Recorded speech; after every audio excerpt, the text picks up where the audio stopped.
Ya, negosiasi ini. Jadi sedikit sekali terang-terangan diplomasi, bayar jizyah atau masuk Islam. Negosiasi sampai akhirnya mereka berpikir sedikit sekali yang kan kalau yang lain perangnya sengit. Ketika Samar Ammar bin Al-As ini cukup ku diplomasi, Mesir kalah. Itu yang dilihat dengan ketajamannya lisannya Amr bin As, orang-orang bisa masuk Islam. Ya Allah.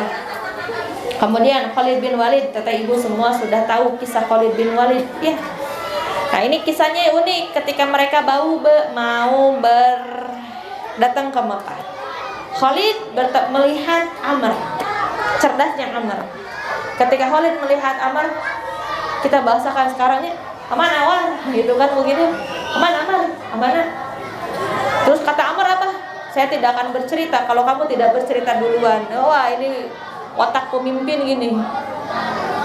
Saya nggak akan beja-beja, namun dirinya itu beja-beja. Kemudian Khalid pun tidak berkata mau ke Mekah, dua-duanya teh gengsi. Ke Madinah, dua-duanya gengsi mau datang ke Madinah.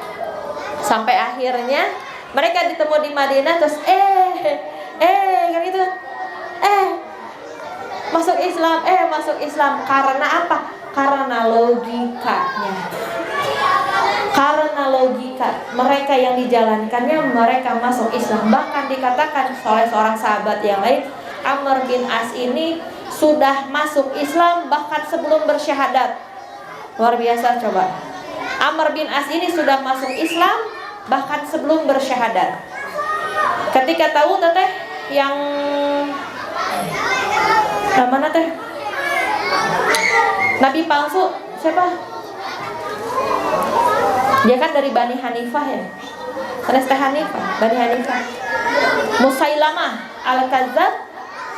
Nah, ketika kata Amr bin As ini, kamu ini belum masuk Islam Amr. Kamu tuh nabi? Ya, saya nabi. Coba bacakan ayatnya. Bacakan ayat kitabmu. Kemudian Musailamah bil al-Kadzdzab ini kan kalau orang Islam ini kalau Al-Qur'an ada al-fil ya. Mau al-fil teh.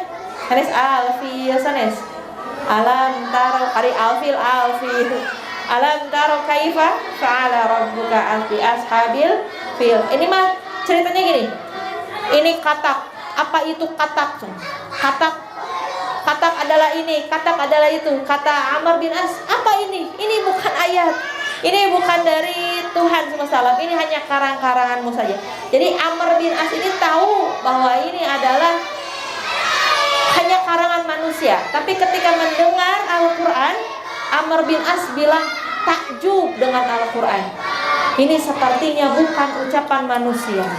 Maka Amr sejak saat itu mempelajari Al-Quran.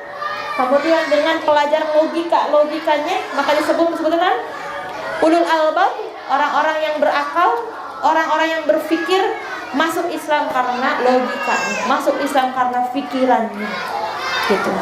Jadi kalau seandainya di muka bumi ini setiap orang ini berpikir dengan logikanya, dia akan menemukan Islam. Ya. Bukan kata teh datang ke sini dengan logika, berpikir saya mau kemana, saya teh mau gini-gini terus. Dan setiap orang teh pasti mati dan semua. Bukankah kita juga berpikir? Maka kan afala tatafakkarun, kan Al-Qur'an suka bilang itu, afala ya'lamun, apabila mereka mengetahui, apabila mereka mau berpikir. Allah tuh sering menyindir kita dengan kalimat-kalimat seperti itu. Maka hei para pemuda, gunakan akalnya. Cik mikir, menjaman aja namanya cik mikir atuh. Nah, ketika kita gunakan logika kita akan imannya akan sehebat Amr bin As. Saking terpercayanya Amr bin As ini menjadi seorang pemimpin, baru beberapa bulan saja mu'alaf dia sudah diangkat jadi panglima perang. Dan Pasea jeung Umar. Kebayang kalau teteh posisinya udah lama masuk Islam, tiba-tiba ada orang baru dan dia jadi pemimpinnya. Pemimpin kita tuh wataknya seperti Umar geus kumaha teh. terus guger mungkin ya. Tapi Masya Allah luar biasanya Umar juga tawadu. Ingat bahwa kata Umar apa? Taati adalah permimpinmu. Wa ta'ati Rasul, taatlah kepada pemimpinmu selama dia taat kepada Allah dan Rasul. Ini jadi catatan buat kita juga ya.